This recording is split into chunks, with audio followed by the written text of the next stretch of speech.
আল্লাহ রাব্বুল আলামিন প্রথম আয়াতে বলেছেন আউযু বিল্লাহি মিনাশ শাইতানির রাজীম ক্বাদ আফলাহাল মুমিনুন ক্বাদ আফলাহাল মুমিনুন ঈমানদারগণ সফল হয়ে গেছে।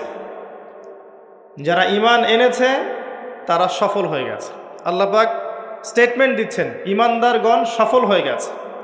দুইটা শব্দ এখানে, সাফল্য আর ঈমানদার। আগে বুঝতে হবে আমাদেরকে সাফল্য কাকে বলে এবং বুঝতে হবে ঈমানদার কাকে বলে। সাফল্যের সংজ্ঞা কি? আমরা সাধারণত মনে করি যে দুনিয়াতে যার অনেক বড় জমি জমা আছে, বাড়ি গাড়ি আছে, টাকা পয়সা আছে, ব্যাংক ব্যালেন্স আছে, সোসাইটিতে ক্ষমতা আছে, স্ট্যাটাস আছে, এরাই হচ্ছে সফল, তাই না? আমরা সাধারণত এটা মনে করি এবং আমাদের জেনারেশনকে তো শেখানো হয়েছে সাফল্যের সংজ্ঞা হচ্ছে কিভাবে এই দুনিয়াতে আপনি ভালো থাকবেন। একটা চাকরি, একটা ব্যবসা, একটা সুন্দরী নারী, স্ত্রী, একটা বাড়ি, একটা মার্সিডিস, জমি জমা, পলিটিক্যাল পাওয়ার, এগুলো হচ্ছে সাফল্যের মানদণ্ড আমাদের কাছে।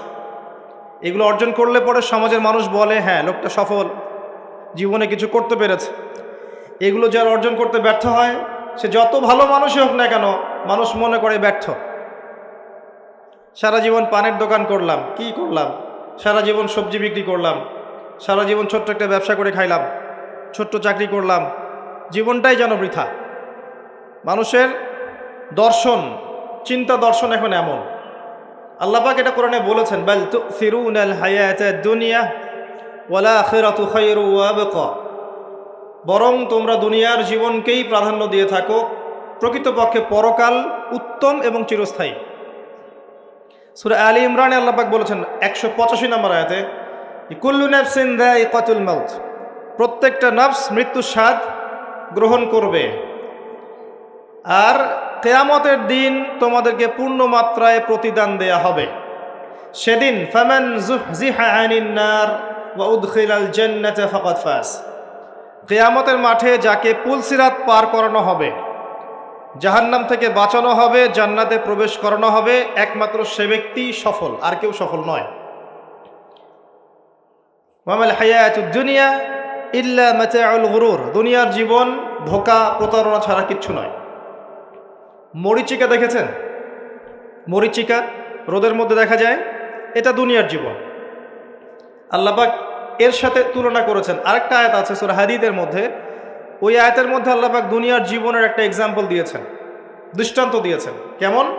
আল্লাহ বলছেন ইলামু, তোমরা জেনে রাখো, তোমরা সবাই জেনে রাখো, আন্নামাল হায়াতুদ দুনিয়া লাইবুন ওয়া লাহু ওয়া জিনাতুন ওয়া তাফাখুরুম বাইনাকুম ওয়া তাকাসুর। তোমরা জেনে রাখো দুনিয়ার জীবনটা হচ্ছে খেলাধুলা। ছোট বাচ্চা যারা থাকে এরা খেলাধুলা ছাড়া কিছু বোঝে? ওদের কাছে দুনিয়াটা এমনই, খেলার মতো। খেলাধুলা করবো, এটাই দুনিয়ার জীবন ওদের কাছে মনে হয়। আর একটু বড় হলে আল্লাহ, দেখবেন কিশোর কিশোরীরা এখন দুনিয়ায় জীবনের কোনো উদ্দেশ্য নাই, সারাদিন এই বস্তুবাদিতা স্রোতে গা ভাসিয়ে দিয়েছে, ছেলে খেলায় সময় পার করছে। সারাদিন দেখবেন ফেসবুক, ইউটিউবিং, টিকটক, আড্ডাবাজি করা, লুডো খেলা, পাবজি, ফ্রি ফায়ার। ওদের কাছে লাহু মানে মজা, হাসি তামাশা। দুনিয়ার জীবন কি? ঠাট্টা, মজা, হাসি তামাশা। আর একটু বুঝ বেশি থাকলে ড্রাগ অ্যাডিক্টেড হবে, গার্লফ্রেন্ডকে নিয়ে ঘুরবে, পর্নোগ্রাফিতে আসক্ত হবে, জুয়া খেলবে, ক্যাসিনোতে যাবে। দুনিয়ার জীবন ওদের কাছে এমন। আরেকটু বড় হলে ওয়াজিনাতুম ওয়া তাফাখুরুম বাইনাকুম ওয়া তাকাসুর। আরেকটু বড় যখন হবে, ম্যাচুরিটি আসবে, তখন প্রতিযোগিতা, প্রাচুর্যের প্রতিযোগিতা, কে কত বেশি সম্পদ অর্জন করতে পারে, কার কত বেশি জমি আছে, কার কত সুন্দর স্ত্রী আছে, কার কত বড় চাকরি, কার কত বড় সম্পত্তি, কার কত বড় ক্ষমতা, জনবল কার কত বেশি। এই যে তাফাখুরুম বাইনাকুম ওয়া তাকাসুর, আল্লাহ পাক এটা সূরা তাকাসুরেও বলেছেন, আলহাকুমুত তাকাসুর হাত্তা যুরতুমুল মাকাবির। তোমরা প্রাচুর্যের প্রতিযোগিতা তোমাদেরকে মোহাচ্ছন্ন করেছে যতক্ষণ না তোমরা কবরে শায়িত হচ্ছ। কাল্লা সাউফা তা'লামুন সুম্মা কাল্লা সাউফা তা'লামুন, কখনো নয়, শীঘ্রই তোমরা জানতে পারবে। আবারও বলছি, শীঘ্রই তোমরা জানতে পারবে। কাল্লা লাউ তা'লামুনা ইলমাল ইয়াকিন, তখন ইলমাল ইয়াকিনে জানবে। একটা জিনিস পড়ে জানার নাম ইলমাল ইয়াকিন নয়, অনুধাবন করবেন যখন, তখন আপনার কাছে ইলমাল ইয়াকিন হবে। যেমন আপনাকে যদি বলি যে গোলাপ ফুলের গন্ধ আর রজনীগন্ধার গন্ধের মধ্যে পার্থক্য লিখে বলেন, লিখিত আকারে পার্থক্য বলেন বা ভাষায় প্রকাশ করেন, পারবেন? কথা বুঝতে পারছেন? গোলাপ ফুলের গন্ধ এবং রজনীগন্ধার গন্ধের মধ্যে কি পার্থক্য আছে আমাকে লিখিত আকারে দেন বা ভাষায় প্রকাশ করেন, পারবেন? এটা সম্ভব? মধুর মিষ্টি কেমন আর এই যে আপনার গুড় এর মিষ্টি কেমন লিখিত আকারে বলুন বা ভাষায় প্রকাশ করুন, পারবেন? কিভাবে পারা যাবে? কিভাবে? যদি আপনি দুইটা ফুল কাছে নেন, নিয়ে দুটার ঘ্রাণ শোখেন, সুখে আপনি বুঝতে পারবেন, অনুধাবন করবেন। ইলমাল ইয়াকিন, এটা হচ্ছে ইলমাল ইয়াকিন। আপনার নিশ্চিত জ্ঞান হলো যে এই গন্ধটা এমন, এই গন্ধটা এমন। পরে আপনি বলবেন অমুকের গন্ধটা গোলাপের মতো আর অমুকের গন্ধটা রজনীগন্ধার মতো। এই যে ইলমাল ইয়াকিন, মধু খান আবার গুঁড়ো খান, স্বাদ যখন বুঝবেন আপনি বুঝে ফেলবেন যে কোনটা কিসের স্বাদ। এই চাক্ষুষ জ্ঞানটাকে বলা হয় কি? ইলমাল ইয়াকিন। কবরের আযাব না ভোগ করলে মানুষ বুঝবে না পরকাল কি জিনিস, ওইটা ইলমাল ইয়াকিন। আমি বুঝাতে পারছি? কবর যখন চাপ দিবে নাউযুবিল্লাহ, তখন মানুষের ইলমাল ইয়াকিন হবে যে এটাই সেই শাস্তি। সূরা দুখান পড়ে দেখেন, আল্লাহ পাক বলেছেন যুক ইন্নাকা আনতাল আজিজুল কারীম, শাস্তি ভোগ করো, আজকে শাস্তি ভোগ করো। পৃথিবীতে অনেক সম্মানিত ছিলে, আজকে শাস্তি ভোগ করো। এটাই সেই শাস্তি যা তুমি অস্বীকার করেছিলে। তখন বুঝবেন কোনটা ইলমাল ইয়াকিন। তো আল্লাহ পাক এই কথাটা বলেছেন সূরা তাকাসুরের মধ্যে, তোমাদের প্রাচুর্যের প্রতিযোগিতা ব্যস্ত করে রেখেছে যতক্ষণ পর্যন্ত না তোমরা কবরে শায়িত হচ্ছ। কাল্লা সাউফা তা'লামুন সুম্মা কাল্লা সাউফা তা'লামুন কাল্লা লাউ তা'লামুনা ইলমাল ইয়াকিন।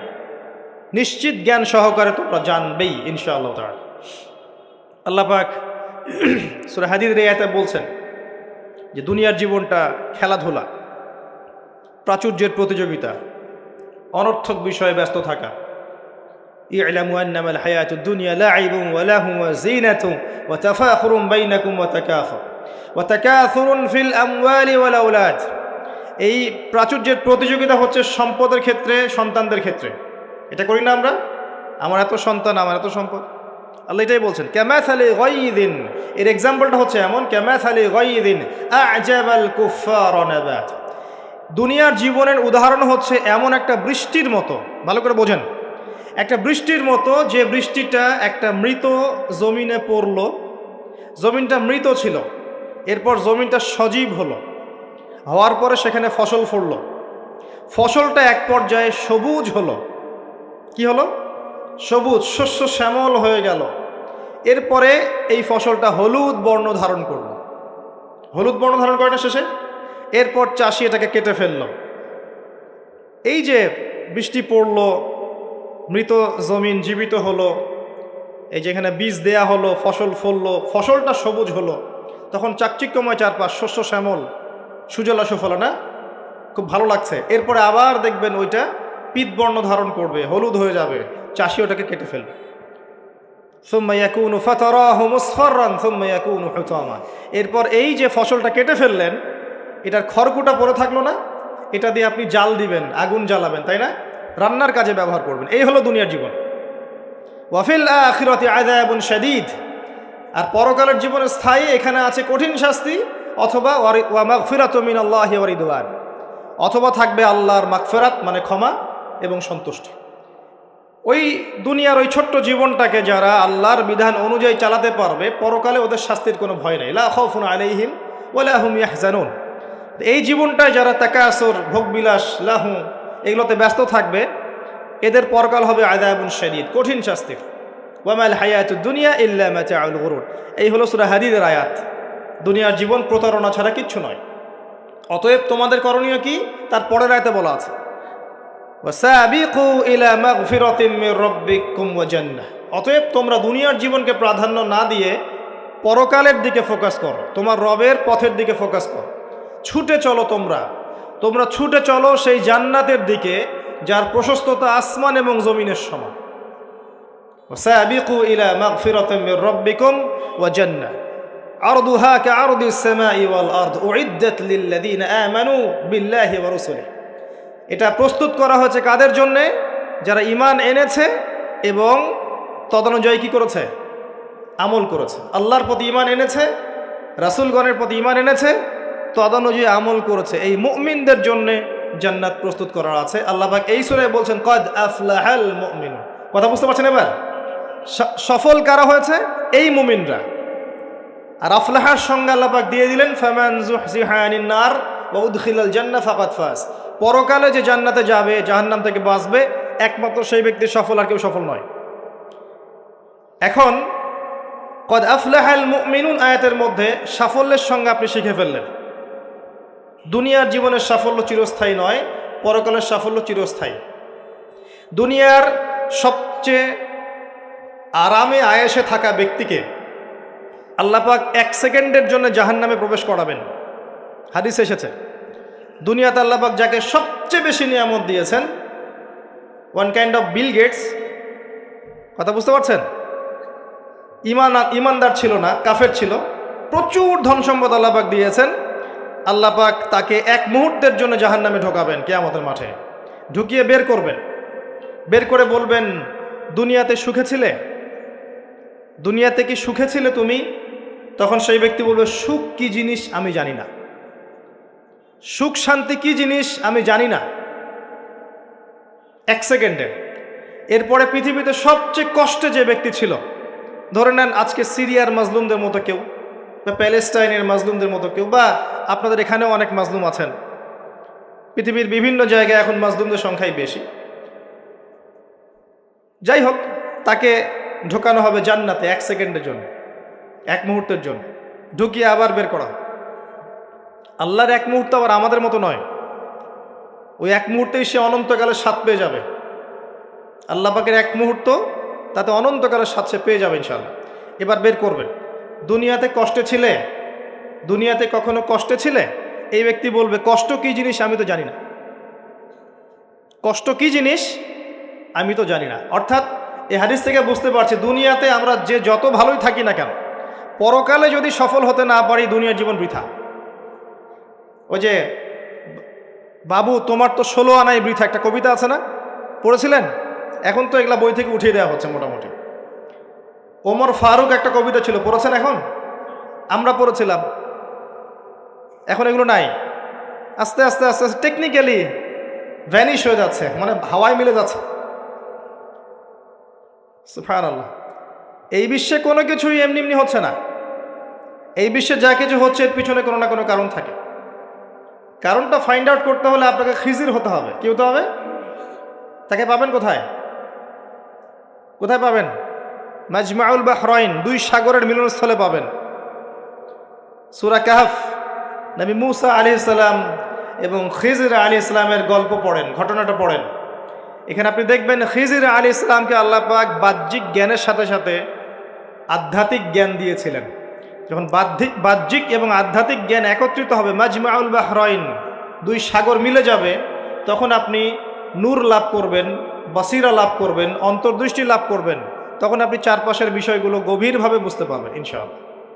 শুধু বাহ্যিক চোখ দিয়ে দেখলে প্রশ্ন করবেন, নৌকা কেন ফুটা করলেন, বাচ্চাকে কেন হত্যা করলেন, আর এই দেয়াল কেন নির্মাণ করলেন? কারণ মুসা আলাইহিস সালাম বাইরের চোখ দিয়ে দেখছিলেন, আর খিদর আলাইহিস সালাম ভিতরের চোখ দিয়ে দেখছিলেন। ভিতরের চোখ তখনই খুলবে যখন এখানে আল্লাহর নূর আসবে। আর নূর পাবেন সূরা নূরের মধ্যে, বলে দিলাম। নূর কোথায় পাবেন? সূরা নূরের মধ্যে। আরও কিছু কাজ আছে নূর পাওয়ার, তার মধ্যে অন্যতম একটা হচ্ছে মনের মধ্য থেকে যাবতীয় হিংসা, গীবত, বিদ্বেষ, তোহমত, এই যে সমালোচনার অপসংস্কৃতি আর অহংকার, রিয়া দূর করে ফেলতে হবে। আর এগুলো চাইলেই দূর করা সম্ভব নয়, এগুলো চাইলেই দূর করা সম্ভব নয়। যাদের মনের মধ্যে এগুলো নাই তাদের সাথে ঘোরাফেরা করতে হয়। হ্যাঁ, যাদের মনের মধ্যে এগুলো নাই তাদের সাথে ঘোরাফেরা করলে, তাদের সাথে ওঠা বসা করলে, তাদের বইপত্র পড়লে, তাদের লেকচারগুলো শুনলে, তখন আপনার মধ্যে একটা তাসির হয়। শুধু দূর থেকে কথা শুনে বই পড়ে কিন্তু সব অর্জন হয় না। যদি তাই হতো তাহলে একটা কিতাব ধরিয়ে দিয়েই আল্লাহ পাক ক্ষান্ত হয়ে যেতেন। কিতাব নাজিল করেছে, পড়ে নাও বাসায় গিয়ে। নবী সাল্লাল্লাহু আলাইহি সাল্লাম যে সূরাগুলো নাজিল হয়েছে বলতেন বাসায় গিয়ে পড়ে নাও, বাস হয়ে যাও। ব্যাপারটা কেমন ছিল? তিনি নিজে আমল করেছেন, সাহাবীদেরকে আমল করে দেখিয়েছেন, সাহাবায়ে কেরাম তার সংস্পর্শে থেকে ইসলাম শিখেছেন। এখন ডিফিকাল্ট সিচুয়েশন, আপনি যাবেন কোথায়, কার সংস্পর্শে যাবেন? অনেক ক্ষেত্রে এমনও দেখা যাবে যারা ইসলামের ধারক আর বাহক, তাদের ভিতরে ইসলাম নাই। বাহ্যিকভাবে মনে হবে ইসলামের ধারক বাহক, ভিতরে নিজেরই ইসলাম নাই। তো খুব ডিফিকাল্ট। এই জন্য আল্লাহর কাছে দোয়া করতে হবে, আল্লাহ আমাদেরকে উপযুক্ত আলেম, উপযুক্ত ওলামায়ে কেরাম, উপযুক্ত ওস্তাদ, উপযুক্ত মাশায়েখ এগুলো দান করেন।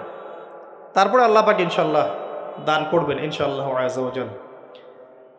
যাই হোক, পয়েন্ট একটা শিখলাম, দুনিয়ার জীবন চূড়ান্ত না। দুনিয়ার জীবনের সবচেয়ে সুখী ব্যক্তিও জাহান্নামে গেলে বলবে সুখ কী জিনিস আমি জানি নাই। আর দুনিয়ার সবচেয়ে কষ্টে থাকা ব্যক্তি জান্নাতে গেলে বলবে দুঃখ কী জিনিস আমি জানি না। মানুষ দোয়া করলে কয়েকটা জিনিস হয়। মানুষ দোয়া করলে রিজিক যদি হালাল হয়, আকীদায় যদি শিরিক না থাকে, আমলে যদি বেদাত না থাকে, দোয়া করলে দোয়া কবুল হয়ে যাবে ইনশাআল্লাহ। দোয়া করলে দোয়া ডাইরেক্ট কবুল হয়, অথবা আল্লাহ পাক এই দোয়ার বিনিময়ে তার ভবিষ্যতের কিছু বিপদ আপদ ছড়িয়ে দেন। মনে করেন আপনি দোয়া করেছেন, অনেক দোয়া করেছেন, ইনস্ট্যান্ট আপনি রেজাল্ট পান নাই, তা আপনি জানেনই না এই দোয়ার বদৌলতে আপনার আগামীর বিপদ আল্লাহ কাটিয়ে দিয়েছে। এটা আল্লাহ জানেন, আপনি জানেন। অথবা কি হতে পারে, অথবা কিয়ামতের মাঠে এই বিনিময় দেওয়ার জন্য আল্লাহ পাক প্রতিদান রেখে দিবেন নিজের কাছে। এবং আমরা অনেকেই কিয়ামতের মাঠে উঠব, উঠে আল্লাহ পাক আমাদেরকে দেখাবেন, আমল নামা দেখাবেন এবং বলবেন অমুক দিন তুমি এই দোয়া করেছিলে, আমি এই দোয়াটা ওই সময় দেইনি, তোমার জন্য জমা রেখেছি, আজকে সেই দোয়ার বিনিময় তোমাকে দান করব। ওই দিন মানুষ বলবে, আমরা বলবো যে কাশ দুনিয়াতে আমার কোনো দোয়াই যদি কবুল না হতো। কথা বুঝতে পারছেন? দুনিয়াতে যদি আমার কোনো দোয়াই কবুল না হতো, আজকে সব প্রতিদান পেতাম। একজন অসুস্থ ব্যক্তি যার দুনিয়াতে প্রচুর রোগ ছিল, কিয়ামতের মাঠে যখন দেখবে যে এগুলোর প্রতিদান কত হাজার হাজার নেকি সে পাচ্ছে, তখন সে বলবে দুনিয়ার পুরো জীবনটাই যদি অসুস্থ থাকতাম কতই না ভালো। আমি বুঝাতে যাচ্ছি, এরকম অনেক হাদিস আছে, বলতে গেলে রাত শেষ হয়ে যাবে, যে দুনিয়ার জীবনটার মূল্য আল্লাহর কাছে খুব বেশি নয়, একটা মাছির পাখার সমানও নয়। যদি হতো তাহলে কোনো কাফের মুশরিককে আল্লাহ পাক এক ঢোক পানি খেতে দিতেন না। আর আজকে আমাদের চিন্তা চেতনা সমস্ত বিষয় দুনিয়া কেন্দ্রিক। আমাদের পড়াশোনার উদ্দেশ্য দুনিয়া, ব্যবসার উদ্দেশ্য দুনিয়া, চাকরির উদ্দেশ্য দুনিয়া, আমাদের সামাজিক কাজগুলোর উদ্দেশ্য দুনিয়া, সব কিছুই দুনিয়া কেন্দ্রিক। আর আমরা সবাই মনে করছি দুনিয়াই দুনিয়া, এরপরে আর কিছু নাই।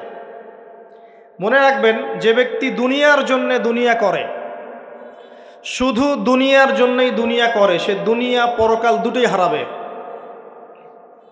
আর যে ব্যক্তি পরকালের জন্য দুনিয়া করবে, সে ইহকাল পরকাল দুটোই পাবে ইনশাআল্লাহ। কথা বুঝতে পারছেন? যে ব্যক্তি দুনিয়ার জন্যই দুনিয়া করবে, সে দুনিয়া আখিরাত দুটোই হারাবে। দুনিয়ার জন্য যদি আমি দিনের কাজও করি তাও হারাবো। কথা বুঝতে পারেন নাই? দুনিয়ার স্বার্থে যদি আমি দিনের কাজ করি, ইসলামকে নিয়ে দুনিয়ার স্বার্থ অর্জন করতে চাই, তাহলে দুনিয়া আখিরাত দুটোই হারাবো। আর যদি পরকালে আল্লাহ সন্তুষ্টি পাওয়ার জন্য আমি দুনিয়া করি, আল্লাহ পাক পরকাল দুনিয়া দুটোই দিবেন ইনশাআল্লাহ। আল্লাহ পাক আমাদেরকে বোঝার তৌফিক দান করুন, আমিন। আশা করি আমরা সাফল্যের সংজ্ঞাটা বুঝতে পেরেছি।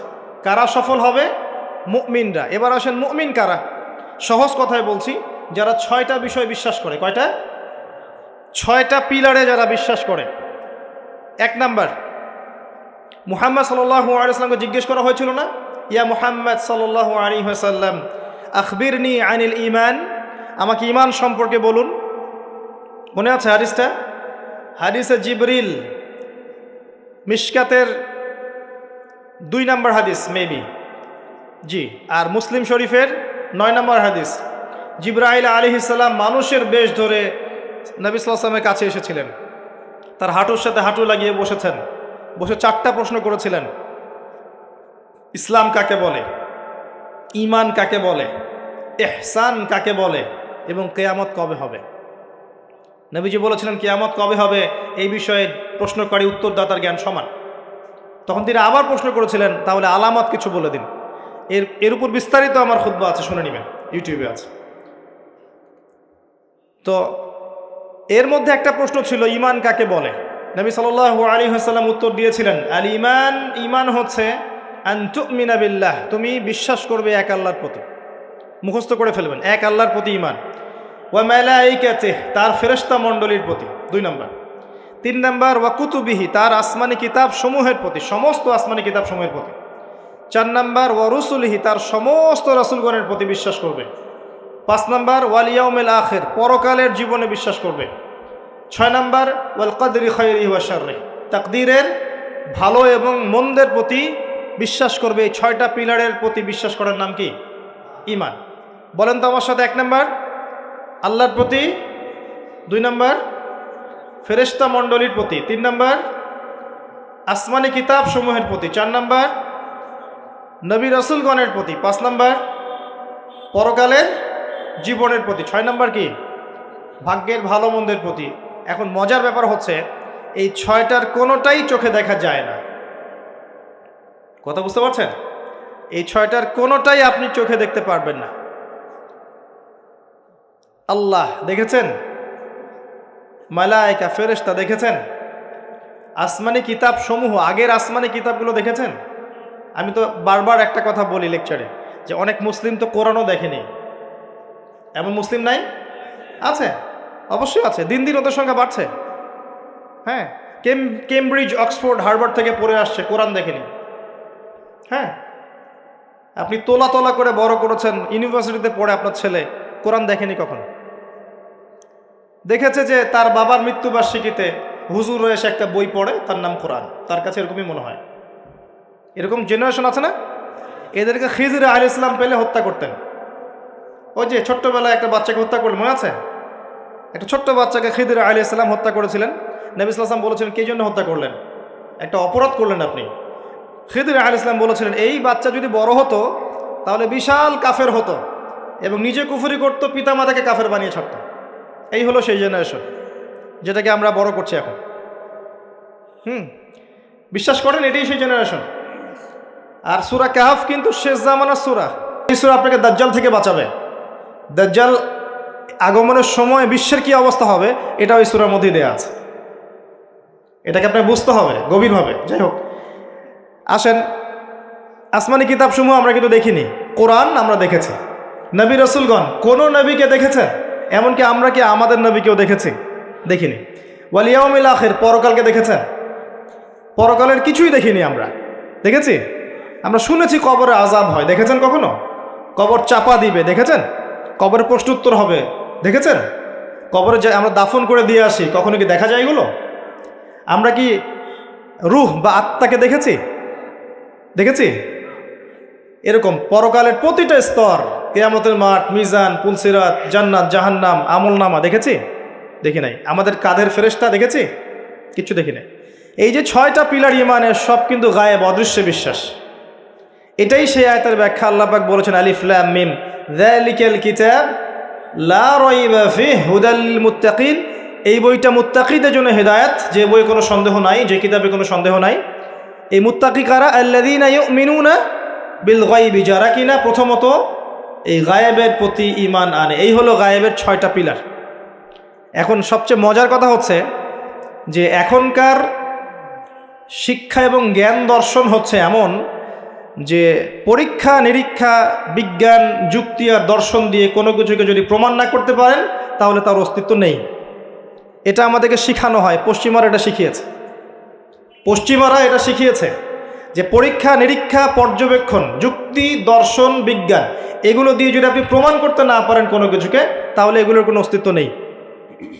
এজন্যই তারা ঈমানের 6 পিলারের কোনোটাতেই বিশ্বাস করে না। কথা কি বুঝতে পারছেন? আল্লাহকে তো আপনি ল্যাবে প্রমাণ করতে পারবেন না, পারবেন?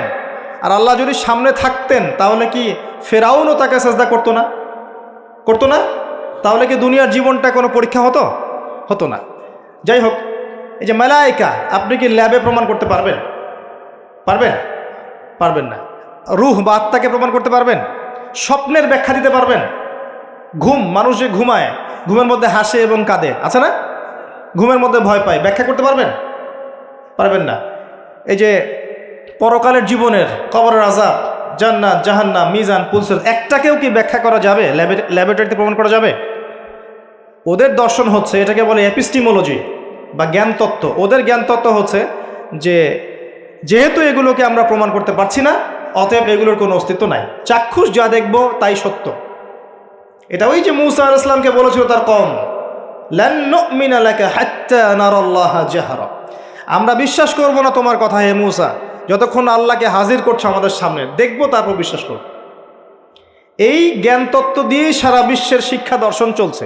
এ কারণেই বলি আমি যে শিক্ষার মধ্যে শিরক আছে। কি আছে? শিক্ষা দর্শনের মধ্যে শিরক আছে।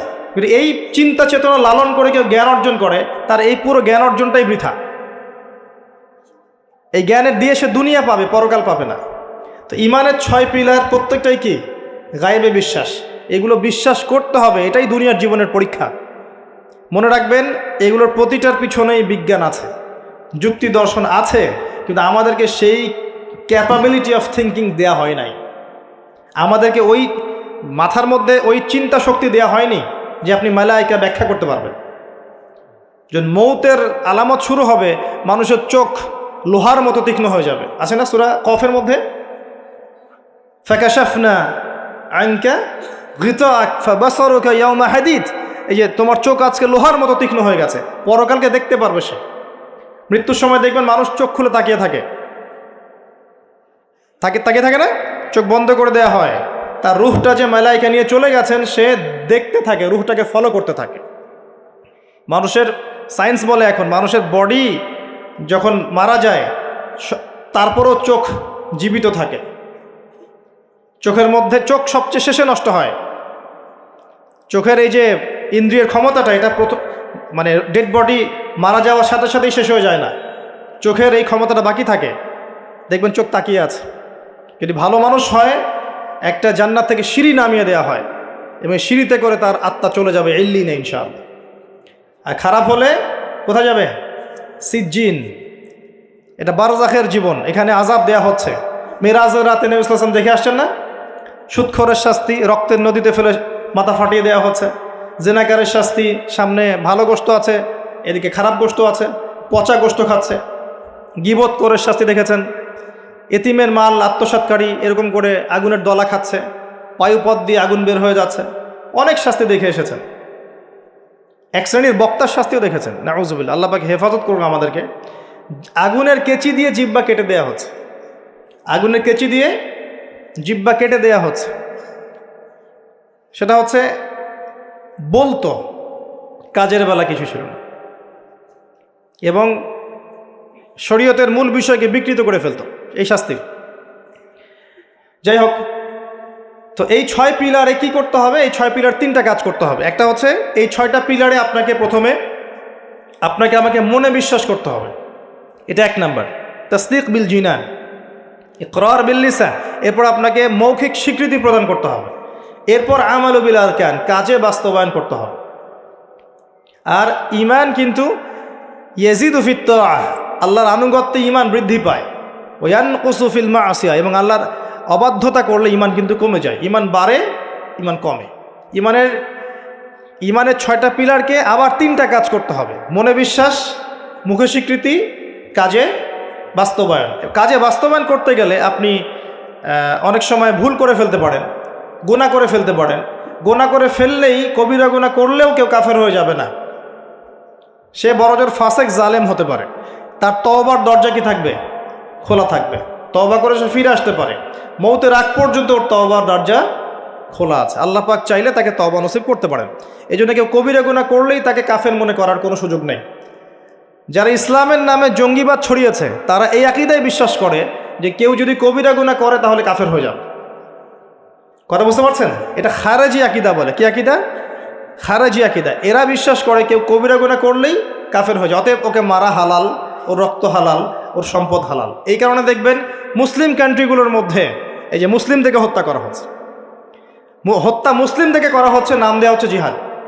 এটা আমেরিকার এবং ইসরায়েলের এজেন্ডা ছিল, এর বেশি কিছু না। খুব সতর্ক, যুব সমাজ খুব সতর্ক থাকবেন। মানে কিছু মানুষের গরম গরম লেকচারে পথভ্রষ্ট হয়ে যায় না। এত সহজেই একজন মুসলিম কাফের হয়ে যায় না। কবিরা গুনাহ করলেই কোনো মুসলিম ব্যক্তি কাফের হয়ে যায় না। সে বড়জোর ফাসেক জালেম হতে পারবে, তার তওবার দরজা বন্ধ হয়ে যায় না, বরং খোলা থাকবে। মৌত পর্যন্ত সময় আছে তার তওবা করে ফিরে আসে। খুব সাবধান। এই জায়গায় সেই সমস্যা যেটা আপনারা ধরতে পারবেন না। এটা এই সমস্যাগুলো পলিটিশিয়ান ধরতে পারবে না, কিন্তু এটা হচ্ছে জ্ঞানতাত্ত্বিক সমস্যা, ধর্মতাত্ত্বিক সমস্যা। এখানে এই ব্যাখ্যা দিয়ে যুবকদের মাথা ওয়াশ করা হয়েছে। খুব সাবধান। এখানে আল্লাহ পাক বলছেন কদ আফলাহাল মুমিনুন, এইভাবে যারা ঈমান নিয়ে আসবে তারা সফল। তাহলে ঈমানের বিষয়টা আমরা বুঝলাম যে আমরা শৈথিল্যবাদীও হব না, চরমপন্থীও হব না। আমরা ঈমানের 6 পিলারে বিশ্বাস করব, মৌখিক স্বীকৃতি দিব, মনে বিশ্বাস করব, কাজে বাস্তবায়ন করব। কাজ করতে গিয়ে যদি ভুল ত্রুটি হয়ে যায়, কবিরা গুনাহ হয়ে যায়, তওবা করে ফিরে আসার সুযোগ আছে। কবিরা গুনাহ করলেই কেউ কাফের হয়ে যায় না, বরং সে বড়জোর ফাসেক জালেম হতে পারে। তার তওবার রাস্তা খোলা আছে, তাকে হত্যা করা আমার জন্য বৈধ নয়। সিম্পল। এইভাবে যারা ঈমান আনবে তাদেরকে বলা হচ্ছে আফলাহাল মুমিনুন, তারা সফল হয়ে গেছে। এবং তাদের আরও কিছু কোয়ালিটি আল্লাহ পাক বলেছেন, আমি একটা একটা করে বলে শেষ করছি। আল্লাহ পাক বলেছেন আল্লাযীনা হুম ফি সলাতিহিম খাশিউন। এভাবে ঈমান আনার পর তাদের প্রথম কাজ, তারা নামাজের মধ্যে খুশু খুজুর সাথে নামাজ পড়ে, যেটা এখনকার ডিজিটাল নামাজে আপনি পাবেন না। খুশু খুজুর সাথে নামাজের কয়েকটা শর্ত: ওয়াক্ত ঠিক থাকতে হবে, নামাজের পদ্ধতি ঠিক থাকতে হবে, নামাজের ধীর স্থিরতা বজায় থাকতে হবে, নামাজে আপনি কি পড়ছেন কি বলছেন এটা বোঝার চেষ্টা করতে হবে। এই জন্য আমি কিছু টিপস আপনাদেরকে এর আগেও দিয়েছি, আবার বলছি, এটা আমি ব্যক্তিগতভাবে উপলব্ধি করেছি যে নামাজের মধ্যে যদি আপনি প্রতিদিন প্রতি ওয়াক্তে একই সূরা পড়তে থাকেন, মনোযোগ কমে যাবে। আপনি এক এক ওয়াক্ত নামাজে এক এক সূরা পড়েন, ভেরিয়েশন রাখেন, আপনি নামাজে মনোযোগ পাবেন বেশি। এটা একটা টিপস। একটা টিপস হচ্ছে নামাজে যা পড়ছেন আল্লাহু আকবার থেকে আসসালামু আলাইকুম রাহমাতুল্লাহ পর্যন্ত প্রতিটা শব্দের অর্থটা জানার চেষ্টা করেন এবং ওই অর্থের দিকে মনোযোগ দেন। আপনার নামাজে মনোযোগ এদিক ওদিকে যাবে না ইনশাআল্লাহ। নামাজ যে ইমাম পড়াবে তাকে স্বাধীনতা দেন, ধীর স্থিরভাবে ওকে নামাজ পড়াতে বলেন এবং যিনি ইমামতি করবেন তার তেলাওয়াতটাকে অত্যন্ত সুললিত করার চেষ্টা করেন। সুন্দর তেলাওয়াত শুনলে মনোযোগ বেড়ে যায়। খেয়াল করে দেখবেন, তারাবির নামাজে সুন্দর তেলাওয়াত থাকলে দেখবেন মনোযোগ এদিক ওদিক যাচ্ছে না এবং দুনিয়াবি কাজগুলোকে ফারেক হয়ে নামাজ পড়তে আসে। মাথায় 10টা কাজ নিয়ে নামাজ পড়তে আসবেন, রিল্যাক্সে নামাজ পড়ে এবং নামাজের সময় আশপাশের শব্দ যেন না হয় খেয়াল রাখে। বাসায় বলে দিবেন নামাজের সময় আমাকে ডিস্টার্ব করবেন। নামাজের সময় ফোন আসলে আমাকে নক করার দরকার নাই, নামাজের সময় গেট নক করবে না। মানে নামাজটাকে আপনি সর্বোচ্চ গুরুত্ব দেন। কারণ কি, এটা পড়ার জন্যই তো পৃথিবীতে এসেছি। ওয়ামা খালাকতুল জিন্না ওয়াল ইনসা ইল্লা লিয়াবুদুন। দুনিয়াতে আসছি কেন ভাই? আল্লাহর ইবাদত করতেই তো। এখানে এত তাড়াহুড়োর কি আছে? এরপর আল্লাহ পাক তো সহজ করে দিয়েছেন। আপনি মুসাফির হলে কসর করতে পারবেন, পারবেন না? মুসাফির হলে কসর করতে পারবেন। আল্লাহ পাক নামাজের যে আহকাম আরকানগুলো দিয়েছেন, এগুলোর মধ্যে নামাজের ফরজ ওয়াজিব সুন্নত মুস্তাহাব যেগুলো আছে, ঠিকঠাক করে নামাজ পড়লে নামাজটা খুশু খুজুর সাথে হবে ইনশাআল্লাহ। আল্লাহ পাক আমাদের সবাইকে খুশু খুজুর সাথে 5 ওয়াক্ত নামাজি বানিয়ে দিন, আল্লাহুম্মা আমিন। আর মুকিম যারা থাকবেন, চেষ্টা থাকবে জামাত ধরার জন্য। এটা ব্যক্তিগত উপলব্ধি আমার। জামাতে সালাত পড়লে যেরকম মনোযোগ আসে, মনটা তৃপ্তি হয়, বাসায় নামাজ পড়লে সেটা হয় না। এটা হয় না। নামাজ জামাতে যখন যাব, ওযু করলাম, ইবাদত, পায়ে হেঁটে যাচ্ছি, গুনাহ মাফ হচ্ছে, সবার সাথে দেখা সাক্ষাৎ হয়, প্রথম কাতারে দাঁড়ানোর সুযোগ হয়, আপনার ইমামতি করলে মনোযোগ আরও বেশি থাকে, নামাজের পরে বসে জিকির আজগার করার সুযোগ হয়, নামাজের পরে আবার 2-1টা হাদিস পড়ার সুযোগ হয়। পুরো কাজটা মিলে কিন্তু দেখবেন মনটা মানে কি বলবো, প্রশান্তিময় হয়ে ওঠে। বাসায় একা একা ঠিকঠাক নামাজ পড়লে এটা হয়ে ওঠে না। তবে কিছু নামাজ বাসায় পড়তে নবীজি বলেছেন, এতে করে বাসায় রহমত বরকত নাজিল হবে। অনেকে প্রশ্ন করে, স্বামী স্ত্রী কি একসাথে নামাজ পড়তে পারবে? স্বামী স্ত্রী একসাথে সিনেমা দেখতে পারবে, নামাজ পড়তে পারবেন নাকি? এগুলো প্রশ্ন করে। স্বামী স্ত্রী কি একসাথে নামাজ পড়তে পারবে? নামাজ পড়েন না বলেই তো এই সমস্যা। স্বামী স্ত্রী একসাথে মাঝে মাঝে নামাজ পড়বে, মাঝে মাঝে নফল নামাজ পড়বেন একসাথে। এতে করে দেখবেন মহব্বত বাড়ছে, পরিবারের শান্তি বাড়ছে। স্বামী স্ত্রী একসাথে সারা দুনিয়া ঘুরে বেড়ায়, বেপর্দা হয়ে ফেসবুকে ছবি দেয়, এগুলো করতে পারবে, নামাজ পড়তে পারবে? জিজ্ঞাসা করছে, একজন প্রশ্ন করছে। আল্লাহ পাক বোঝার তৌফিক দান করুন, বোধশক্তি দান করুন। ঈমান আনার পর প্রথম কাজ কি ভাই? সালাত। এরপর আল্লাহ পাক বলছে ওয়াল্লাযীনা হুম আনিল লাগওয়ি মু'রিদুন। যারা অনর্থক কথা এবং কাজ থেকে দূরে থাকে, অনর্থক অহেতুক ফাহেসা কথা এবং কাজ থেকে দূরে থাকে, এরা হচ্ছে মুমিন, সফল হচ্ছে। খেয়াল করে দেখবেন আমাদের জীবনের বেশিরভাগ কথা এখন অনর্থক হচ্ছে, অহেতুক, অহেতুক গীবত, অহেতুক তহমত, অহেতুক সমালোচনা। 3-4 জন একসাথে বসলেই গীবত। যে ব্যক্তি কিছু বোঝেই না সে পলিটিক্স নিয়ে কথা বলা শুরু করলো, ইকোনমিক্স নিয়ে কথা বলা শুরু করলো, দেশ নিয়ে, রাষ্ট্র নিয়ে, কত বুদ্ধি তার, মাশাআল্লাহ। অথচ সে এসবের ধারই ধারে, জ্ঞানের কোনো ধারই ধারে না, এই জ্ঞান তার মধ্যে নাই। এমন কেউ নাই যে সব বিষয় নিয়ে কথা বলার চেষ্টা করে না। সবাইকে সব বিষয়ে কথা বলতে হবে না তো, যে বিষয়ে দক্ষ সে সেই বিষয়ে কথা বলবে। তো আমরা কিন্তু কথা খুব বেশি বলি, অহেতুক কথাবার্তা, অহেতুক কাজ। দেখবেন অহেতুক কাজে আমাদের যুব সমাজ সময় নষ্ট করছে।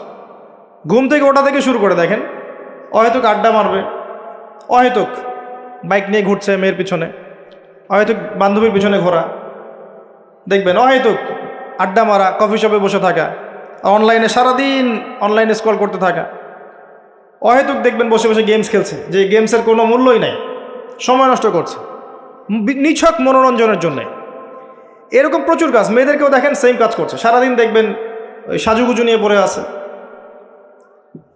অহেতুক সিরিয়াল দেখছে বসে বসে, ঘন্টার পর ঘন্টা চলে যাচ্ছে, রিমোট নেওয়াই যায় না হাত থেকে।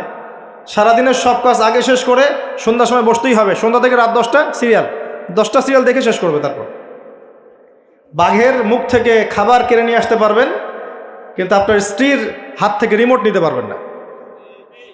মানে সবই অহেতুক। খেয়াল করে দেখবেন প্রচুর কাজ আমরা করি, নিছক অহেতুক কথার কাজ। আল্লাহ পাক বলেছেন মুমিনদের সবচেয়ে বড় বৈশিষ্ট্য হচ্ছে তারা অহেতুক কথা এবং কাজ এড়িয়ে চলবে। কথা বললে দিনের কথা বলবে, আল্লাহর কথা বলবে, রাসূলের কথা বলবে, যে কথায় কোনো উপকার আছে এমন কথা বলবে, যে কথায় নিজের বা নিজের পরিবারের, নিজের দেশের, নিজের জাতির, নিজের উম্মার উপকার হয়, দিনের খেদমত হয়, এমন কোনো কথা বলবে বা কাজ করবে। আর যদি কোনো জায়গায় বসে দেখেন অহেতুক কথা কাজ হয়ে গেছে, সেক্ষেত্রে ওঠার আগে অবশ্যই এই দোয়াটা পড়বেন, সুবহানাকা আল্লাহুম্মা বিহামদিকা আশহাদু আল্লা ইলাহা ইল্লা আনতা আস্তাগফিরুকা ওয়া আতুবু ইলাইক। আশা করা যায় ওই বৈঠকে আপনি যে অহেতুক কথাগুলো বলেছেন এটা মাফ হয়ে যাবে ইনশাআল্লাহ। তো আল্লাহ পাক আমাদের সবাইকে অনর্থক কথা এবং কাজ থেকে বেঁচে থাকার তৌফিক এনায়েত করুন, আমিন। এরপর আল্লাহ পাক বলেছেন ওয়াল্লাযীনা হুম লিযাকাতি ফাঈলুন, যারা যাকাত আদায় করে। এখানে যাকাতের 2টা অর্থ, একটা হচ্ছে মালের যাকাত প্রদান করা, নিসাব পরিমাণ সম্পত্তি থাকলে 2.5% যাকাত দিবেন। যাকাত দেন তো? শুধু যাকাতটা যদি আমরা কালেক্ট করতে পারতাম আমাদের সমাজে দারিদ্রতা বলে কিছু থাকতো না। শুধু যাকাতটা যদি আমরা সংগ্রহ করতে পারতাম সবাই, আর আমরা যদি দিতাম। আমরা অনেকে নামাজ পড়ি, যাকাত দেই না। রমজান মাসে তারাবির নামাজে এসে অনেক বড় বড় বাহাদুরি দেখাই, যাকাতটা আদায় করি না। বহু মানুষ আছে আমরা যাকাত দেই না। এমন অনেক মানুষ আছে আমাদের সমাজে যাদের এক একজনের যাকাতের টাকা দিয়ে শত শত মানুষের কর্মসংস্থান করা সম্ভব, জানেন? এমনও অনেক মানুষ আছে আমাদের দেশে। আমরা বলি না যে আমরা মধ্যম উন্নয়ন অগ্রগতির দেশ, তাই বলছি না এখন, কিন্তু উন্নয়নশীল দেশ হলে আমাদের মধ্যে এমন অনেক মানুষ আছে যাদের সম্পদ মাশাআল্লাহ ওই আকাশের চূড়ায় পৌঁছে গেছে। যাকাত নেন, দেখবেন অনেক কিছু করা সম্ভব। স্বেচ্ছায় যাকাত দেওয়ার মানসিকতা তৈরি করে, এটা ফরজ জিনিস, নফল নয়। এটা একটা অর্থ। নিসাব পরিমাণ সম্পদ থাকলে যাকাত দিয়ে দিন। যদি যাকাত না দেন, সূরা তাওবা পড়ে দেখেন আপনার জন্য কি শাস্তি অপেক্ষা করছে।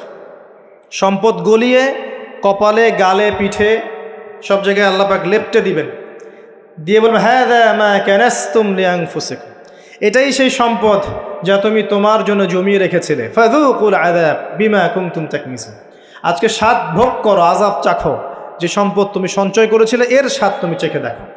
আল্লাহ পাক আমাদেরকে যাকাত প্রদান করার তৌফিক দান করুন, আমিন। যাকাত এবং ইসলামিক ইকোনমিক্স নিয়ে আমি ইনশাআল্লাহ ডিটেলস কোন একটা লেকচার আলোচনা করব ইনশাআল্লাহ। আরেকটা অর্থ হতে পারে যাকাতের, হতে পারে না এটা অর্থই অন্যান্য অনেক ওলামায়ে কেরাম বলেছেন। এখানে যাকাত আরেকটা অর্থ হচ্ছে আত্মশুদ্ধি, মনটাকে পবিত্র করা।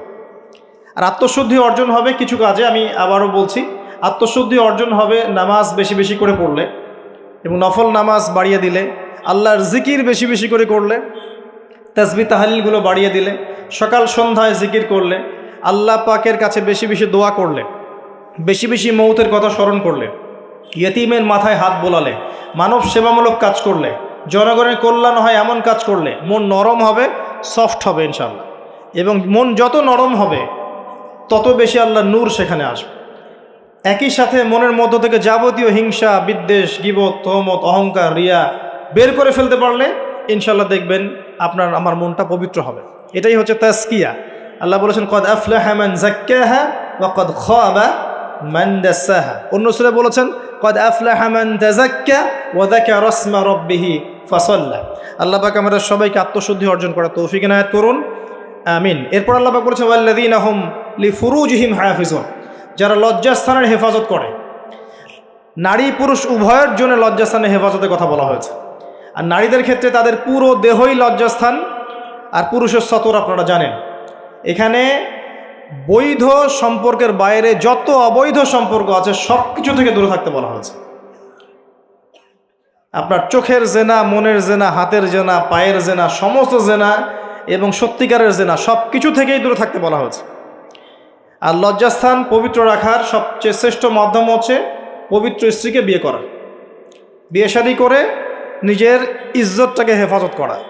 এবং এটা প্রাপ্তবয়স্ক হয়ে গেলেই করে ফেলা উচিত। যত ডিলে করবেন পাপ বাড়তে থাকবে। এবং গার্ডিয়ানদের উচিত, যদি একটা রিজিকের ব্যবস্থা হয়ে থাকে সন্তানের, বয়স হয়ে গেলে বিয়ে দিয়ে দেওয়া ছেলে আর মেয়ের, যাতে করে ওরা পবিত্র জীবনযাপন করে, অবৈধ সম্পর্কগুলো থেকে বেঁচে থাকে। আবার অনেক সময় দেখা যায় যে আমরা বিয়ের পরেও যে পরকীয়া, তারপরে আপনার ব্যভিচার, পতিতালয়ে যাওয়া, ঠিক আছে, নারী পুরুষের অবাধ মেলামেশা, এগুলোও কিন্তু জেনার অন্তর্ভুক্ত। এগুলো লজ্জাস্থানের হেফাজতের খেলাফ। এর বাইরে আবার আছে সমকামিতা। একটা পর্যায়ে গিয়ে দেখা যায় যে ছেলে ছেলের সাথে নাউজুবিল্লাহ সম্পর্ক স্থাপন করে, মেয়ে মেয়ের সাথে নাউজুবিল্লাহ সম্পর্ক স্থাপন করে। এরা হচ্ছে কওমে লুত, লুত আলাইহিস সালামের কওম। এদের শাস্তি আল্লাহ পাক দিয়েছেন এভাবে, এবং আগামীতেও দিবেন ইনশাল্লাহ। সেটা হলো আল্লাহ পাক এদেরকে আসমানে উঠিয়েছিলেন, উঠিয়ে পাথর বর্ষণ করে আবার মাটিতে দাবিয়ে দিয়েছেন। এটা কওমে লুতের শাস্তি ছিল। তো এই উম্মতের মধ্যে যদি কেউ এই কাজটা করে, তার জন্য শরীয়তের শাস্তি হচ্ছে মৃত্যুদণ্ড। শরীয়তের শাস্তি হচ্ছে মৃত্যুদণ্ড। কেউ যদি কাজ করে থাকে তাহলে শরীয়ত সম্মতভাবে তার মৃত্যুদণ্ড ঠেকানোর কোনো রাস্তা নাই। আমি বুঝাতে পারছি না। এখানে শরীয়তের আইন নাই। এখনকার বিশ্বে সব জায়গায় শরীয়তের আইন নাই। শরীয়তের আইন হচ্ছে তাকে মৃত্যুদণ্ড দিতে হবে। সে যে এখন বেঁচে আছে, এটা আল্লাহ পাকের দয়ায় বেঁচে আছে। সে যদি তওবা করে, একজন ব্যক্তি যদি বিবাহিত হয় এবং জেনা করে, নাউজুবিল্লাহ, অথবা একজন ব্যক্তি যদি সমকামিতায় লিপ্ত হয়, নাউজুবিল্লাহ, অথবা একজন ব্যক্তি যদি কোনো পশু পাখির বা প্রাণীর সাথে মানে সেক্সুয়াল সম্পর্কে লিপ্ত হয়, নাউজুবিল্লাহ, এই কাজগুলো করার পর তার পৃথিবীতে বেঁচে থাকার অধিকার সে হারিয়ে ফেলে। সে যদি তওবা করে, আল্লাহ হয়তো তার তওবা কবুল করতে পারেন, কিন্তু বেঁচে থাকার অধিকার হারিয়ে গেছে। আমি মানে বুঝাতে পারছি না। একজন মহিলা সাহাবী ভুলবশত এই কাজ করে ফেলেছেন। কথা বুঝতে পারছেন? নবীর কাছে এসেছেন, কোন কাজ করেছেন? বিবাহিত হওয়ার পরেও ব্যভিচার করেছেন। সমকামিতা নয়, কিন্তু বিবাহিত হওয়ার পরেও ব্যভিচার করেছেন। আর সমকামিতা এর চেয়েও ডেঞ্জারাস। তো এই মহিলাকে নবী সাল্লাল্লাহু আলাইহি ওয়াসাল্লাম বলছেন, বাসায় যাও, তওবা করো। সেই মহিলা বারবার জোর করছে, ইয়া রাসূলুল্লাহ, আমাকে পবিত্র করেন, আমাকে পবিত্র করেন। নবী সাল্লাল্লাহু আলাইহি ওয়াসাল্লাম যখন জানতে পারলেন যে এই মহিলা সুস্থ, পাগল নয়, এবং সে এরকম ব্যভিচার করেছে, তিনি তাকে বললেন যে তোমার গর্ভে সন্তান এসেছে, এই সন্তান জন্মগ্রহণ করবে, তারপরে আমার কাছে এসো, বিচার করে দিব। সেই মহিলা ফিরে গেল। সে মহিলা ফিরে গিয়ে এই যে বাচ্চা, তার কি বাবার পরিচয় আছে? বাচ্চা লালন বড় করলেন, এরপর বাচ্চা খালাস করলেন, জন্মদান করলেন। জন্মদান করার পরে কোলের বাচ্চাকে নবীর কাছে এসেছেন সাল্লাল্লাহু আলাইহি ওয়াসাল্লাম। এসে বলেছেন, ইয়া রাসূলুল্লাহ, বাচ্চা এই যে জন্ম হয়ে গেছে, আমাকে পবিত্র করেন। নবীজি বললেন সাল্লাল্লাহু আলাইহি ওয়াসাল্লাম, ফিরে যাও, এই বাচ্চা যখন দুধ ছাড়বে তখন আসবে। 2 বছরের মধ্যে এই বাচ্চা দুধ ছেড়ে দিল, শক্ত খাবার খেতে শিখল। এবার সেই মহিলা আবার এসেছে, এসে বলছে, ইয়া রাসূলুল্লাহ সাল্লাল্লাহু আলাইহি ওয়াসাল্লাম, আমাকে পবিত্র করেন। পবিত্র হওয়ার কি বাসনা, কারণ তারা পরকাল চিনেছেন। দুনিয়াতে আমাকে শাস্তি দেন, রজম করে দেন। নবী করিম সাল্লাল্লাহু আলাইহি ওয়াসাল্লাম দেখলেন বাচ্চার হাতে রুটি আছে, বাচ্চা শক্ত খাবার খেতে পারে। একজন মুসলমানকে বললেন যে তুমি এই বাচ্চার দায়িত্ব নাও। এবার অন্য সাহাবীদেরকে নবীজি বললেন এই মহিলাকে নিয়ে যাও, দূরে নিয়ে যাও, নিয়ে গিয়ে তাকে এই যে কোমর পর্যন্ত মাটিতে পুঁতে ফেলো এবং চারপাশ থেকে তোমরা সবাই রজম করে হত্যা করো। খালিদ বিন ওয়ালিদ রাদিয়াল্লাহু আনহু, বিখ্যাত বীর সাহাবী, তিনিও পাথর একটা ছুঁড়েছিলেন। তার পাথর ছোড়ার পরে মহিলার গায়ে লেগে রক্ত বের হয়ে, ফিনকি দিয়ে রক্ত বের হয়ে তার কাপড় এসে পড়েছে। আর খালিদ বিন ওয়ালিদ রাদিয়াল্লাহু আনহু বলছেন একটা বাজে কথা বলেছিলেন, মুখ দিয়ে একটা বাজে মন্তব্য করে ফেলেছিলেন যে ছি ছি ছি ছি, তোমার রক্ত আমার গায়ে লাগলো। কথা বুঝতে পারছেন না? ছি, তোমার রক্ত আমার গায়ে লাগলো। এই কথা শুনে নবী সাল্লাল্লাহু আলাইহি ওয়াসাল্লাম বলেছেন, হে খালিদ, গুনাহ করার পর এই মহিলা যত তওবা করেছে, এই সমস্ত তওবাগুলোকে যদি একত্রিত করে আল্লাহ পাক মদিনাবাসীর মধ্যে বন্টন করে দেন, তারপরেও এই মহিলার সমান হবে না। এই মহিলা এখন জান্নাতে আছে। আমি আপনাকে বুঝাতে পারি নাই যে তার তওবা আল্লাহ কবুল করেছেন, তার তওবাকে প্রশংসিত করেছেন, কিন্তু তার রজম কিন্তু কার্যকর করা হয়েছে। বিবাহিত হওয়ার পরেও যারা এরকম ব্যভিচারের সম্পর্কে আছেন, বেঁচে থাকার অধিকার হারিয়ে ফেলেছেন। আর যারা সমকামিতায় আছে, এরা তো আরও আগে হারিয়ে ফেলেছে। এদেরকে জনসমক্ষে মৃত্যুদণ্ড দেওয়ার কাজ ইসলামের শরীয়ত মোতাবেক। তো এই বিধান এখন নাই, আপনাকে কেউ এটা করবে না। আল্লাহর কাছে তওবা করেন নীরবে নিভৃতে, আল্লাহ পাক আশা করা যায় গুনাহ মাফ করে দিবেন ইনশাআল্লাহ তাআলা। কিন্তু পৃথিবীতে বেঁচে থাকার অধিকার মানুষ হারিয়ে ফেলে কিছু আমল করলে, এটা সেই আমল। আল্লাহ পাক এই সূরায় বলেছেন লজ্জাস্থানের হেফাজত করতে এবং পবিত্র স্ত্রীদের কাছে ব্যতীত অন্য কোথাও গিয়ে যেন আমরা সম্পর্কে লিপ্ত না হই। আল্লাহ পাক আমাদের সবাইকে পবিত্র থাকার তৌফিক এনায়েত করুন, আমিন। আর দুটা কথা বলে আল্লাহ পাক শেষ করেছেন এই প্রথম দিকের আয়াতগুলো। আল্লাহ পাক বলেছেন ওয়াল্লাযীনা হুম লিআমানাতিহিম ওয়া আহদিহিম রাউন। মুমিন তারা যারা আমানত রক্ষা করে এবং ওয়াদা রক্ষা করে। আমানত আর ওয়াদা, কিয়ামতের আলামত, কিয়ামত কবে হবে সাহাবীরা জিজ্ঞাসা করছেন। নবীজি বলছেন যখন আমানতের খেয়ানত করা হবে। সাহাবীরা বলছেন আমানতের খেয়ানত কিভাবে হবে? নবী সাল্লাল্লাহু আলাইহি ওয়াসাল্লাম বলছেন যখন অনুপযুক্ত ব্যক্তিকে দায়িত্ব প্রদান করা হবে বিভিন্ন সেক্টরে, তখন বুঝে নেবে এটাই সেই যুগ। ফান্তাজির সাআ, কিয়ামতের অপেক্ষা করতে থাকো।